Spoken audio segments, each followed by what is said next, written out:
प्लेटो ने जिस ideal state या आदर्श समाज की कल्पना की, उसमें बताई गई शिक्षा व्यवस्था इतनी हैरान कर देने वाली थी कि उसे व्यवहार में लाना कठिन है, जैसा कि हमने पिछली वीडियो में देखा है। पर जिस साम्यवादी विचारधारा को प्लेटो अपने समाज में देखना चाहते थे, वो आपको कहीं ज़्यादा चौंकाने वाली है। अगर आप नहीं जानते कि साम्यवाद क्या है, तो मैं आपको बता दूं, यह एक ऐसे समाज की परिकल्पना है जिसमें देश के पूरे उत्पादन और संपत्ति पर सभी का समान अधिकार होता है। इसे हम ऐसे समझ सकते हैं जैसे देश की सभी संपत्तियां सार्वजनिक या पब्लिक प्रॉपर्टी बन जाएं और हम सब उसे समान रूप से अपनी संपत्ति समझें। तो ऐसे समाज को हम कम्युनिस्ट या साम्यवादी कहेंगे। प्लेटो इस साम्यवादी विचारधारा को अपने आदर्श समाज में लाना चाहते थे, क्योंकि उनका मानना था कि इस तरह से लोगों में संपत्ति को इकट्ठा करने की और अपने लिए अधिक से अधिक रखने की इच्छा खत्म होगी। जब उनके पास ऐसा कोई गोदाम ही नहीं होगा जो सभी के लिए खुला ना हो, तो इस तरह से भ्रष्टाचार भी कम होगा और लोग समाज के कल्याण के विषय में सोचेंगे। यह मैं आपको बता देना चाहता हूँ कि यह व्यवस्था उन्होंने सिर्फ सैनिक और शासक वर्ग के लिए सोची।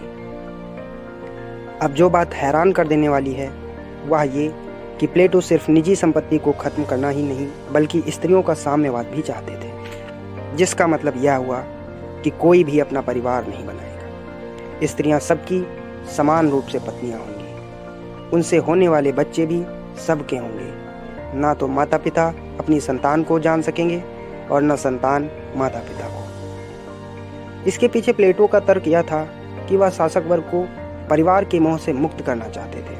उनका मानना था कि परिवार एक ऐसी घातक संस्था है जो व्यक्ति को गलत काम करने पर मजबूर करती है। परिवार के मोह और चिंताओं में फंसकर व्यक्ति समाज के कर्तव्य नहीं करता। परिवार तेरे मेरे की भावना पैदा करता है, जिससे सत्ता को पाने के लिए लड़ाइयाँ होती हैं। इसलिए राज्य के हित के लिए शासक वर्ग में परिवार का खत्म हो जाना प्लेटो ने जरूरी समझा। अपनी किताब रिपब्लिका में उन्होंने लिखा है, a place of wasted talents and dwarf powers where the mind of wife is wasted on service of tables.